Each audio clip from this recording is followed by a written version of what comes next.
starting with the English first poem Where the Mind is Without Fear, which is written by Rabindranath Tagore.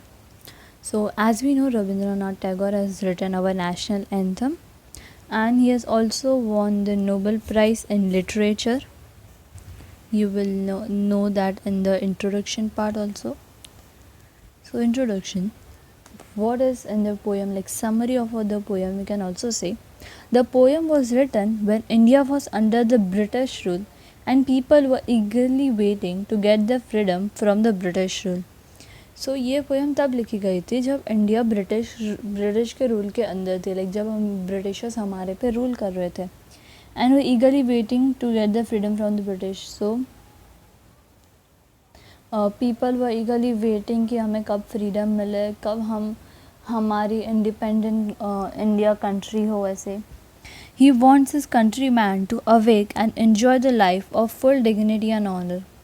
So Rabindranath Tagore wanted कि उसकी country like जागे कि हाँ हमें ये करना चाहिए. लाइक वो अपने आप में अगर डिविजन्स कर देंगे तो एक साथ अगर जब तक कोई यूनिटी नहीं आती है ना तब तक वो चीज़ हो नहीं सकती. सो अगर सब लोग साथ में आ जाए और ब्रिटिशर्स के अगेंस्ट हो जाए तो शायद हमें इंडिपेंडेंस मिल जाता जल्दी. Enjoy the life of full dignity and honour, कि हमारी खुद की एक सेल्फ रिस्पेक्ट हो, हम किसी के सामने सर झुका के नहीं, सर ऊंचा रख के बात करें, हम किसी के अंदर काम ना करें, हमें कोई रूल ना करे. ब्रिटिशर्स रूल अलग होता है, प्राइम मिनिस्टर का रूल अलग होता है. प्राइम मिनिस्टर हमारे लिए सोचेगा, वो इंडिया के लिए सोचेगा. बट अगर ब्रिटिशर्स रूल देखेंगे तो वो अपने इंडिया को like they will just get all the things that we wanted from India के. लाइक हमारे इंडिया से जितनी भी उनको चीज़ें चाहिए थी, पैसे वैसे जो भी चाहिए थे, वो लेके वो चले गए और फिर हमारे इंडिया सारी पुअर हो गई. The poem invokes the deep patriotic feelings. तो यहाँ पे हमारी एक पैट्रियोटिक फीलिंग्स का यहाँ पे किया है, अर्ज किया है. Tagore lays out the tenets of what could be called European society. European society बोला है मतलब वैसी सोसाइटी जहाँ पे ऑलमोस्ट सारे सिटीजन्स परफेक्ट हो, उनके अंदर जो क्वालिटीज़ चाहिए वो हो. Is called European. लाइक उसको चाहिए कि हमारे सिटीजन्स भी वहाँ के लाइक ऐसी इमेजिनरी हम लोग सोसाइटी बना दे जहाँ पे जो हमें चाहिए वो हमें मिले. लाइक जहाँ पे कास्ट का डिविजन्स ना हो, वर्ल्ड छोटे छोटे पार्ट्स में डिवाइडेड ना हो. जैसे जैसे हम पोएम की लाइंस पढ़ेंगे आपको पता चल जाएगा कि यूरोपियन सोसाइटी लाइक पोएट को क्या चाहिए था एक कंट्री में, लाइक इंडिया में क्या होना चाहिए, वेयर हर जगह यूज़ हुआ है. Our country is subjugated by caste, creed, superstitious beliefs and biased ideas. Poet wants to make India a country where this thing should not be considered. Only hard work is important. तो हमारी society में अगर हमारी हम country लें तो वहाँ पे हर जगह कास्ट के बीच में डिस्क्रिमिनेशंस है, क्रीड, सुपरस्टिशंस, उसके बीच में डिस्क्रिमिनेशंस हमारे कंट्री में चलते रहते हैं. तो पोएट वांट ऐसी कंट्री की जहाँ पे हार्ड वर्क की सबसे ज़्यादा इम्पोर्टेंस हो. कि लाइक अगर तुम कास्ट को देखने जाओगे तो हार्डवर्क कौन देखेगा. इफ़ अगर लोअर कास्ट वाले पीपल्स भी अगर हार्डवर्क कर रहे हैं तो they should also get the same opportunities. हमारे यहाँ पे सुपरस्टिशंस बिलीव्स होती है कि बिल्ली रास्ता काट के चला जाती है, दैन वो कांच टूटता है तो अपशगुन होता है. वैसे बहुत सारी बिलीव्स हमारे इंडिया में आज भी हैं, पहले ही थी ऐसा नहीं है, आज भी हैं. तो पोएट जस्ट वांट कि ऐसा हो कि लाइक जहाँ पे हार्ड वर्क ज़्यादा कंसिडरेशन करें. अगर उनके कास्ट को अगर हम कंसिडर करने लगे ना कि तो फिर है ना, अभी भी ऐसा होता है, ऐसा नहीं है कि बिल्कुल भी नहीं है. अभी भी कहीं ना कहीं लोअर कास्ट अपर कास्ट हम लोग देखते हैं कि अमीर गरीब, अमीरों को ज़्यादा अपॉर्चुनिटी. हमारे वहाँ पे कॉन्स्टिट्यूशंस भी बने हैं जिसमें इसका लाइक उसको हेल्प हो सकता है. बट कहीं ना कहीं we are still lacking that. Hard work हमेशा हमारे यहाँ पे कंसिडर नहीं होता अभी भी. सो पोएट्स इंट्रोडक्शन जो आपकी टेक्स्ट बुक में वो ब्लू कलर में लिखा है. Rabindranath Tagore born on 1861 and died death on 1941. was the author of Gitanjali and its profoundly sensitive, fresh and beautiful verse. So profoundly extremely sensitive मतलब like दिल को छू जाए, fresh और beautiful verse मतलब एकदम एकदम ब्यूटीफुल सी पोयम उसने लिखी है, पोइट्री लिखी है. ऑथर ऑफ गीतांजलि, उनकी बुक का नाम क्या है? Geetanjali. He became the first non-European to win the Nobel Prize in Literature in 1913. वो फर्स्ट नॉन यूरोपियन थे जिनको नोबेल प्राइज़ मिला था लिटरेचर में 1913 में. This poem is one of his vastly red and discussed poems. Vastly मतलब बहुत सारे लोगों ने इनकी ये पोएम पढ़ी है और इसके बारे में डिस्कशंस चलते रहते कि लाइक पोएम कैसी है, उसमें कौन सी फीलिंग्स है. You should also read Gitanjali. It was originally composed in Bengali and later he himself translated it into English. पहले वो बंगाली में थी और फिर उसने खुद ने ही इंग्लिश में ट्रांसलेट कर दिया ताकि वो ज़्यादा लोगों के पास स्प्रेड हो सके. This poem is from his Nobel prize winning anthology Gitanjali. Gitanjali जो उसकी बुक है उसका कलेक्शन, जिसका जो कलेक्शन है गीतांजलि का, उसमें से एक ये है poem. Tagore lived during the time when India was ruled by British. Tagore उस ज़माने में रहते थे जहाँ पे ब्रिटिशर्स का रूल था हमारे इंडिया पे. In this poem besides political freedom, कि हमको लाइक पॉलिटिकली फ्रीडम मिले, मतलब ब्रिटिश हमारे पे रूल ना करे, कोई हमारी एक प्रॉपर डेमोक्रेटिक नेशन हो, उसके जगह पे Tagore also appeals to God for social, educational and economic freedom for the people of India. So उसने अपील उसको ये भी चाहिए था कि लाइक उसके हार्ट से ये चीज़ निकली है कि गॉड से उसको ये भी चाहिए कि सोशल, जैसे कि हम देखते हैं कि सोशल कंडीशंस हमारे इंडिया की अभी भी काफ़ी वीक है. लाइक अभी भी सुपरस्टिशंस होता है, लॉजिकल थिंकिंग कम हो रही है, सुपरस्टिशन ज़्यादा है. एजुकेशनल वाइज अगर हम देखें तो पहले वुमेंस को, गर्ल्स को एजुकेशन नहीं मिलती थी, only boys who allowed it for education. Then lower caste people को एजुकेशन मिलती नहीं थी और उनको लाइक बहुत ख़राब तरीके से ट्रीट किया जाता था. And economic freedom for the people of India, economically भी हमें फ्रीडम मिलनी चाहिए. ब्रिटिशर्स हमारे इंडिया में आए, they looted us fully and now they are living a happy life, we are now living a happy life. हमारा कोहिनूर का हीरा किसी के पास है, if you all know then.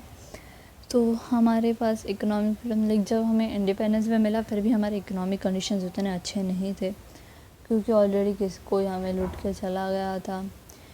फिर भी हमारे इंडिया वालों ने हार मानना हमने कभी सीखा ही नहीं है. So next let's start with our poems. First line, with the mind is without fear and the head is held high. जहाँ पे दिमाग, लाइक मन में कुछ डर ना हो. हमारा मन किसी के लाइक डर कब होता है कि लाइक जब तुम्हारे ऊपर कोई रूल कर रहा हो. अभी भी अगर हम देखेंगे कि सिचुएशंस, तो हमें पुलिस का डर है. अगर हम बाहर जा रहे हैं तो हमें पुलिस का डर है. वो डर फिर भी ठीक है, वो हमारी सेफ्टी के लिए.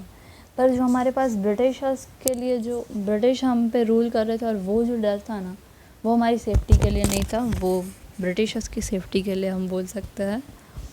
क्योंकि अगर टू बी ट्रू, अगर तब इंडिया वाले हैं ना, सच में अगर यूनिटी होती ना थी, ऐसा नहीं थी कि नहीं थी, बट अगर तब इंडिया वालों में सबसे ज़्यादा यूनिटी होती ना, तो ब्रिटिशर्स हमारे इतने साल कभी हम पे राज नहीं चला सकते थे. Where the mind is without fear and the head is held high. मन में कुछ डर ना हो and the head is held high. Held high मतलब देखो, तुम है ना सर नीचे रखोगे और अगर तुम किसी के नीचे काम कर रहे होंगे, अभी भी अगर कोई तुम्हारा बॉस होगा तो तुम उसके नीचे सर झुका के चलोगे.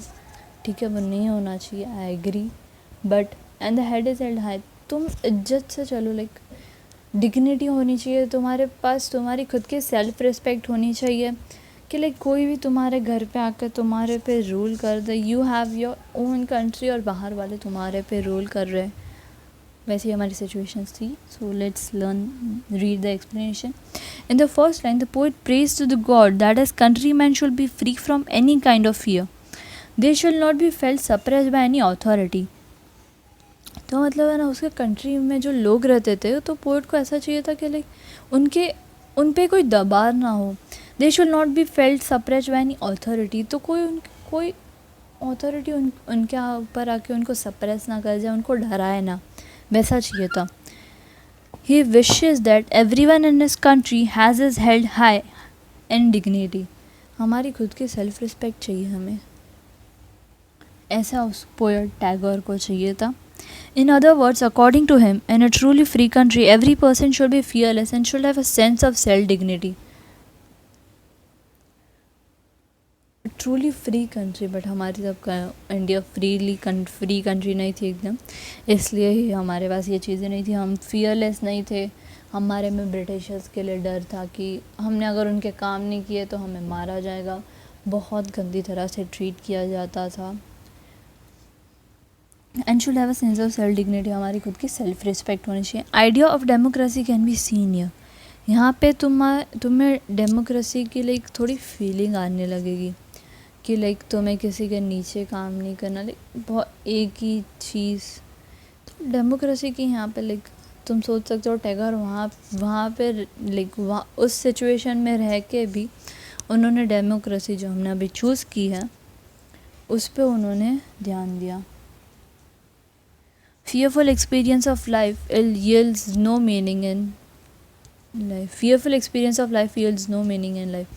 तो मतलब अगर है ना तुम डर के जी रहे हो ना तो तुम्हारी लाइफ का कोई मीनिंग ही नहीं है कि लाइक तुम हर किसी इंसान से डर रहे हो तो तुम्हारी लाइफ का मीनिंग क्या, तुम खुल के जियो ना। It gives people a taste of death before the ultimate demise of the body. So next line, when knowledge is free. तो यहाँ पे all should have equal opportunities to gain knowledge irrespective of caste, culture and creed. तो सबको खुद like all should have equal opportunities, ऐसा नहीं है कि अगर लोअर कास्ट है तो उसको एजुकेशन नहीं मिलना चाहिए, ऐसे नहीं होना चाहिए ना। अगर वो पढ़ सकता है, उनके पास अगर वो सब लोग नॉलेज गेन कर सकते हैं irrespective of caste, culture and creed, किसी भी चीज़ की लाइक एक कोई चीज़ को लेके तुम अगर वो अभी भी अगर हम देखेंगे तो अमीरों को ज़्यादा अपॉर्चुनिटीज़ मिलती है, मिडिल क्लास लोगों को उतनी नहीं मिलती, गरीबों को कहीं ना कहीं हमारे प्राइम मिनिस्टर्स और वो सब हेल्प कर देते हैं। All should have equal opportunities. हमारे कॉन्स्टिट्यूशन में भी ये लिखा है, भले ये ज़्यादा यूज़ नहीं होता बट लिखा है। Okay, let's not go too deep. Creed मतलब रिलीजन, एक रिलीजियस बिलीफ ऑफ फेथ होता है हमारे एक रिलीजन के लिए। तो जिसको जो रिलीजन अपना ट्राई आउट, जो अपना रिलीजन है वो उसका अगर बिलीफ रख रहा है तो दैट्स ओके, वो उसका खुद का रिलीजन है। वी कैन से नो कि नहीं तुम अपना हमारा रिलीजन एक्सेप्ट कर लो, बिकॉज हमें अगर कोई बोलेगा तो हम नहीं करेंगे, तो you can not say anyone else to do that. So thus spreading it to the last person of the society will be like shaping and making of the bricks for the entire development of the nation. तो देखो अगर knowledge अगर है ना सबको मिल रही है ना तो it will be good for our own country only. अगर सब लोग को लाइक सब लिटरेट है, इलिटरेट कोई नहीं है तो कहीं ना कहीं वो सुपरस्टिशन बिलीव्स कम होते जाएंगे, हमारी इंडिया डेवलप्ड होती जाएगी। Bricks for the entire development of the nation, हमारी एक एक ब्रिक लगती जाएगी और हम डेवलपिंग से एक दिन डेवलप्ड हो जाएंगे। If the proportion of literate people is high then there can be chances that the superstitions are stop. क्योंकि अगर लिटरेट पीपल हैं तो ऐसा नहीं है कि लिटरेट पीपल सुपरस्टिशंस बिलीव्स नहीं फॉलो करते, वो भी करते हैं बट वो कम करेंगे और वो कम होते होते एक जगह पे स्टॉप हो जाएगी, ऐसी आशा है। मैं नॉलेज इज़ फ्री, उसका ना एक और है कि लाइक नॉलेज फ्री होनी चाहिए, कोई पैसे नहीं लगने चाहिए ताकि सबको नॉलेज मिल सके। म्यूनसिपालिटी स्कूल्स भी बनाई गई है। आगे की लाइंस का एक्सप्लेनेशन नेक्स्ट वीडियो में मिल जाएगा। If you like my video then do hit the like button, share with your friends, and if you have any doubts you can let me know in the comment section. Thank you.